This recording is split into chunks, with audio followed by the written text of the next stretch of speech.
Hello viewers, আসসালামু আলাইকুম। Welcome back to Rishu's kitchen. আজকে আপনাদের সাথে আমি শেয়ার করব বিকেলের নাস্তায় ঝটপট একটি রেসিপি কিভাবে তৈরি করা যায়। আর ঘরে থাকা মাত্র একটি উপকরণ দিয়ে আজকের রেসিপিটি আমি আপনাদের সাথে শেয়ার করে দেখাবো। তো যারা আমার ভিডিওটি দেখবেন আশা করি ভালো লাগবে। ভালো লাগলে অবশ্যই একটি লাইক দিবেন, কমেন্টস দেবেন এবং শেয়ার করবেন ফ্রেন্ডদের সাথে। আর নতুন নতুন রেসিপি পেতে আমার চ্যানেলটি সাবস্ক্রাইব করে নেবেন। তো আজকের রেসিপির জন্য আমি এখানে প্রথমেই কয়েকটি লইটা মাছ নিয়েছি, যেহেতু আজকে আমি লইটা ফিশ ফ্রাই রেসিপি শেয়ার করব। আর এখানে আমি অ্যাড করেছি 1 চিমটি লবণ, 1 চামচ হলুদের গুঁড়ো, 1 চামচ মরিচের গুঁড়ো এবং ভাজা জিরার গুঁড়ো 1/2 চামচ। এবার আমি সবগুলো উপকরণ বেশ ভালো করে একটু মেখে নিচ্ছি। এটাকে আমি ম্যারিনেট করে রাখবো 10 থেকে 15 মিনিটের জন্য।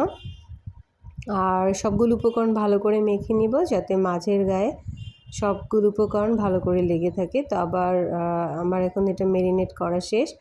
এখন আমি এটাকে রেস্টে রেখে দেব 10 মিনিটের জন্য। আর এখন আমি একটা ব্যাটার তৈরি করে নিব বেসন দিয়ে। তো এই জন্য আমি 1 কাপ বেসন নিয়েছি 1 চামচ লবণ। আর এখন আমি এখানে অ্যাড করেছি চালের গুঁড়ো 2 চামচ।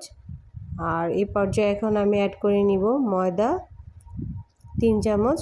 তো 3 চামচ ময়দা নেওয়ার পরে আমি এখানে অ্যাড করেছি হলুদের গুঁড়ো 1 চামচ, মরিচের গুঁড়ো 1 চামচ এবং ভাজা জিরার গুঁড়ো আমি অ্যাড করে নিব এখানে 1 চামচ।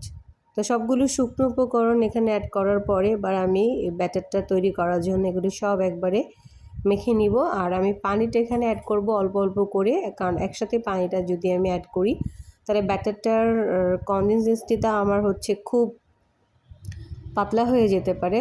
আর এটার ঘনত্ব যদি পাতলা হয়ে যায় তাহলে এটা মাছের গায়ে ভালো করে লেগে থাকবে না। তো এটার ঘনত্বটা যাতে একটু ঘন থাকে সেজন্য আমি পানিটা অল্প অল্প করে অ্যাড করে নিচ্ছি। আর পানিটা অল্প অল্প করে অ্যাড করে নিলে কিন্তু আমরা বুঝতে পারবো যে ব্যাটারটা আমার ঘন হচ্ছে নাকি পাতলা হচ্ছে। তো এইভাবে আমি ব্যাটারটা তৈরি করে নিব। আর এই পর্যায়ে আমি চুলোয় একটি প্যানে তেল বসিয়ে নিয়েছি। তো এখন আমার ব্যাটারটা একদম তৈরি করা শেষের দিকে।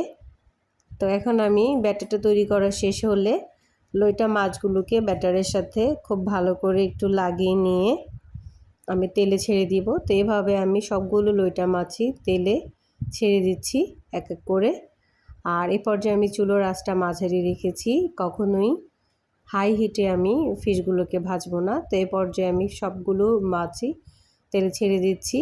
তো যখন আমরা মাছগুলোকে ভাজতে নিব তখন এই 1 থেকে 1.5 মিনিট পরে মাছগুলোকে আবার আমরা অন্য পাশটা উল্টিয়ে দিব, কারণ যখন উল্টিয়ে দিব তখন দুটো পাশে কিন্তু ভালো করে হবে। আর যখন ফিশগুলোর কালার এরকম একটা ব্রাউন কালার আসবে তখন বুঝতে হবে যে আমার মাছগুলো ভাজা হয়ে এসেছে। তো যখন মাছগুলো ভাজা হয়ে আসবে তখন আমি মাছগুলো একটু তেল থেকে তুলে নিব। তো এখন আমি মাছগুলোকে তেল থেকে তুলে নিচ্ছি।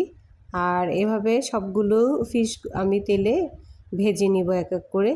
তো সবগুলো ফিশ আমার ভাজা একদম হয়ে যখন আসবে তখন এটা পরিবেশনের জন্য আমার এই লইটা ফিশ ফ্রাইটা একদম রেডি। খুব চটজলদি বিকেলের নাস্তায় আমাদের সবার কাছে আশা করি এই রেসিপিটি ভালো লাগবে এবং খুব অল্প উপকরণ দিয়ে কিন্তু এই রেসিপিটি আমরা তৈরি করে নিতে পারবো। তো সবাইকে আবারও অসংখ্য ধন্যবাদ আজকের রেসিপিটি দেখার জন্য।